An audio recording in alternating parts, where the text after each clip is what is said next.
वसंतराव नाईक मराठवाडा कृषी विद्यापीठ परभणी 53व्या संयुक्त कृषी संशोधन विकास समिती 25 व विकसित कृषी संकल्प अभियान वसंतराव नाईक मराठवाडा कृषी विद्यापीठ कृषी परिषद पुणे यांचे संयुक्त विद्यमाने राज्यातील 4ही कृषी विद्यापीठाची 53व्या संयुक्त कृषी संशोधन विकास समिती 2025 चे आयोजन 29 ते 31 मे 2025 दरम्यान वसंतराव नाईक मराठवाडा कृषी विद्यापीठ परभणी येथे करण्यात आले आहे। देशभरात दिनांक 29 मे ते 12 जून 2025 दरम्यान विकसित कृषी संकल्प अभियान राबविले जाणार आहे।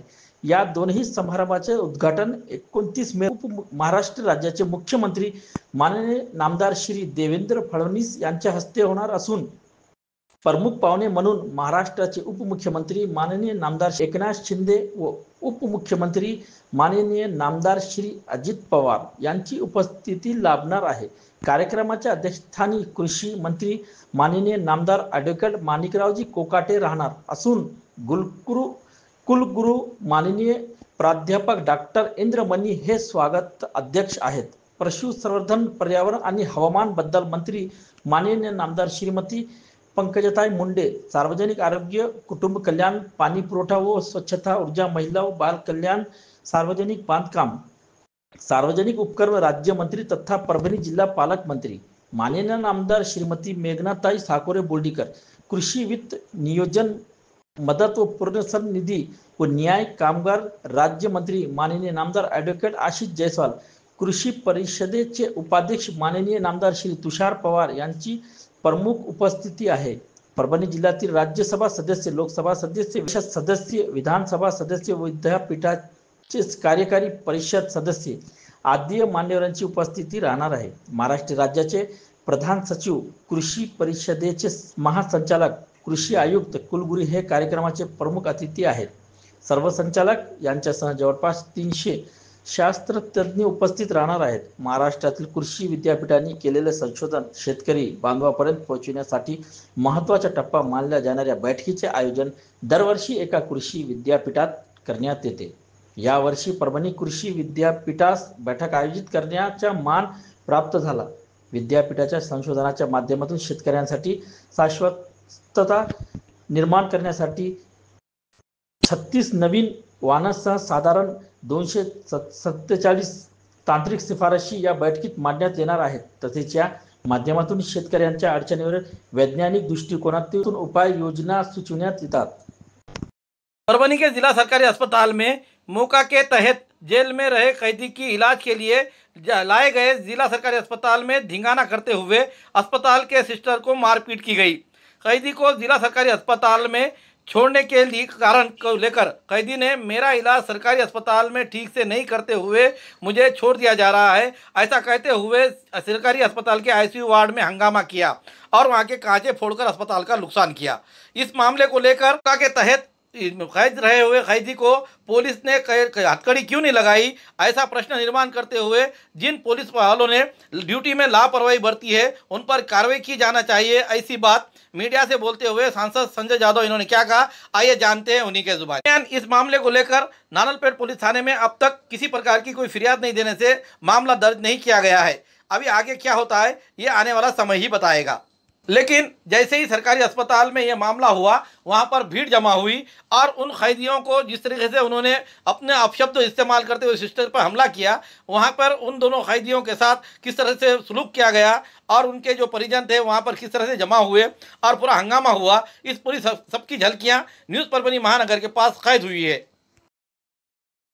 एक है हमारी यूनियन, हमारी ताकत, हमारी यूनियन, हमारी ताकत।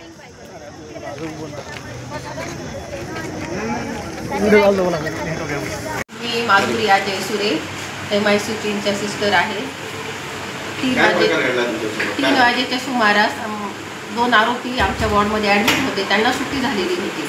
त्यांना सुट्टी झाली म्हणून मी त्यांना असं सांगितल्यानंतर त्यांनी आरडाओरडा करत दारापर्यंत आले आमच्या ICUच्या आणि तिथं त्यांनी काच फोडला। तिथला काच फोडून तिथं गोंधळ घालू लागले।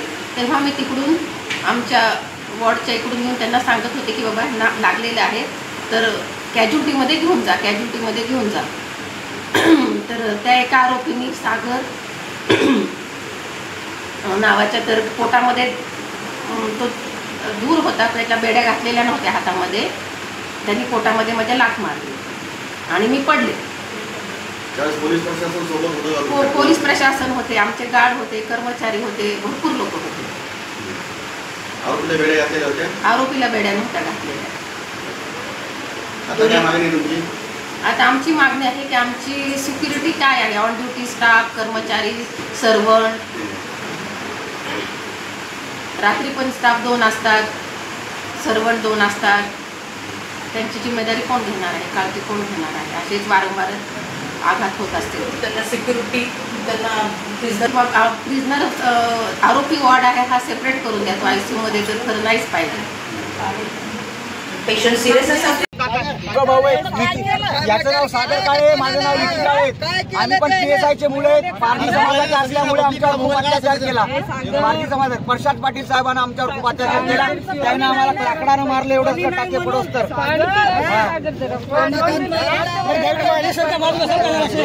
विकी काळे आणि सागर काळे असे 2 आरोपी आहेत. हिंगोली जेल जी आहे तिथून आपल्या इकडे दाखल करण्यात आलेले होते व त्यांना हेड इंजुरी झालेली आहे अशी कंप्लेंट होती. आपल्या इथं काल रात्री दाखल केल्यानंतर त्यांना आपण सर्व इन्व्हेस्टिगेशन केले, CT स्कॅन वगैरे सगळं आपण इन्व्हेस्टिगेशन केल्यानंतर आपल्याला जेव्हा वाटलं की आपले सर्जिकल म्हणजे सर्जरीचे आपले डॉक्टर, सायकॅट्रिस्टचे डॉक्टर सगळ्यांचं इव्हॅल्युएशन झाल्यानंतर लक्षात आलं म्हणजे की आता ते नॉर्मल आहे, तर आपण त्यांना सकाळी डिस्चार्ज करतो. तर डिस्चार्जच्या वेळेस ते पेशंट जे आहे त्याच्यातलं एक व्हायलेंट झाल्यामुळे त्यांनी जे मारहाण केली त्याच्याबद्दल आता आपण जे ते पोलीस स्टेशनला तक्रार देणार आहोत. तो जो कोणी आरोपी आहे त्याला शिक्षा होईल. त्याच आरोपींकडून इथं वारंवार तिसऱ्यांदा अशी घटना घडली नाही. तो नाही, तो नाही, तो दुसरा आहे. तर त्याला आपण जे ते पोलीस स्टेशनला तक्रार देत होतो. मी बघितलं की एका भगिनीला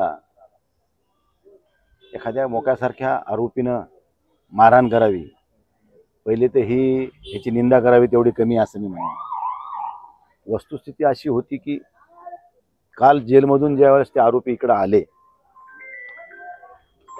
जेलमधूनच आले ना ते, तर त्यांना आणताना जसं काही ते जेलरचे जावई आहेत अशा स्वरूपाचं त्यांना ट्रीटमेंट होती.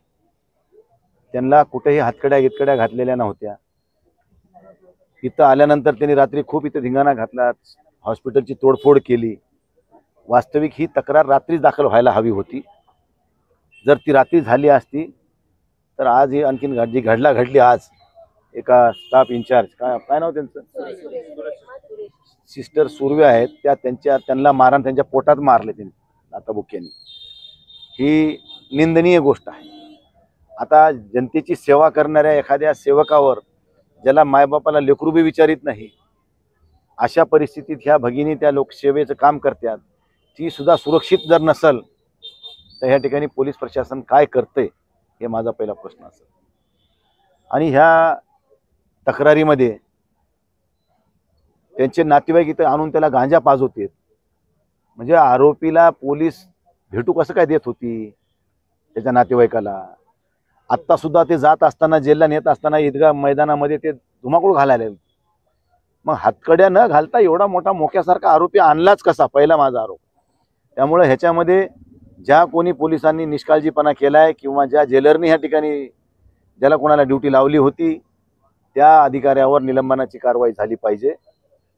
ह्या महिला भगिनीशी झालेला जो काही प्रसंग आहे तो त्याच्यामध्ये शासकीय सेवेचा तर असेलच, पण 354 सारखा विनयभंगाचा सुद्धा गुन्हा दाखल झाला पाहिजे. त्याचबरोबर रात्री जे काही सिव्हिलमध्ये तोडफोड झाली आहे याची तक्रार देखील जिल्हा शल्य चिकित्सकांनी किंवा डीननी केली पाहिजे. आणि ह्याच्या पुढे काही होऊ नये ह्या सिव्हिलमध्ये. आत्तामध्ये एक आरोपी मध्ये धिंगाणा घालतोय बादल नावाचं, त्याची 3री 4थी वेळच आहे.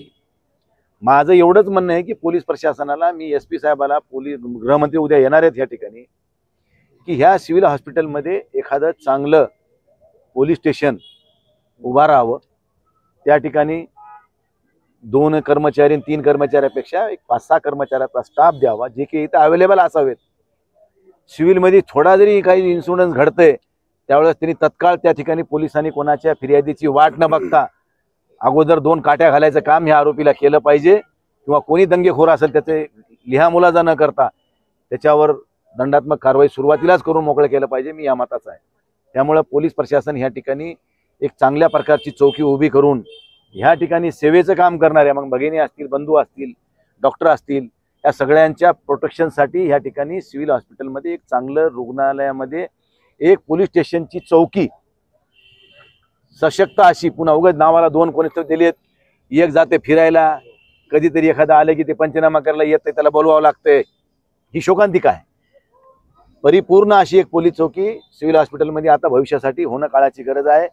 कारण लोक आता बऱ्याचशा नशेच्या आहारी जाऊन बऱ्याच काही गोष्टी करायला लागलेत. ह्या गोष्टीला आळा घालायचा असेल तर चांगल्या प्रकारची शिस्त लावणं आता ही पोलीस प्रशासनानं या सिव्हिलमध्ये थोडा पुढाकार घेणं काळाची गरज आहे, असं मला या निमित्तानं वाटतं. जेलमधून हे 2 मुख्याचे आरोपी बाहेर येतात, सिव्हिलमध्ये येतात, इथून जाताना इथं धिंगाणा करतात, रस्त्यावर धिंगाणा करतात. जेलचं प्रशासन कुठं आहे किंवा पोलीस प्रशासन कुठं आहे असा प्रश्न पडतो. जेलच्या प्रशासनानं जेलरने एक गार्ड लावून दिलाय. गार्डनी जेलमधून आरोपी बाहेर आणलेत. आणताना त्या पोलिसांनी ही काळजी घ्यायला हवी होती की त्यांना परिपूर्ण असं हातकड्या, समजा जर मोक्यासारखा आरोपी असेल तर त्याला हातातच नाही तर पायात सुद्धा बेड्या घालून आणायला पाहिजे होत्या, किंवा 2 पोलिसाच्या आणि 4 पोलिसाच्या भरोशावर नाही, एखादा बंदूकधारी 2 गार्ड घेऊन आणि 4-2 आणखीन कर्मचारी घेऊन ह्या आरोपीला गाडीत आणायला पाहिजे होतं आणि गाडीतच न्यायला पाहिजे होतं, जेणेकरून कुठेही त्रास होता कामा नाही. परंतु अशा प्रकारचा काळजी घेण्यात आलेली नाही. त्यामुळे ह्या सेवेमध्ये ज्याने कोणी निष्काळजीपणा केलाय त्याच्यावर कारवाई झाली पाहिजे, मी अशी मागणी करतो.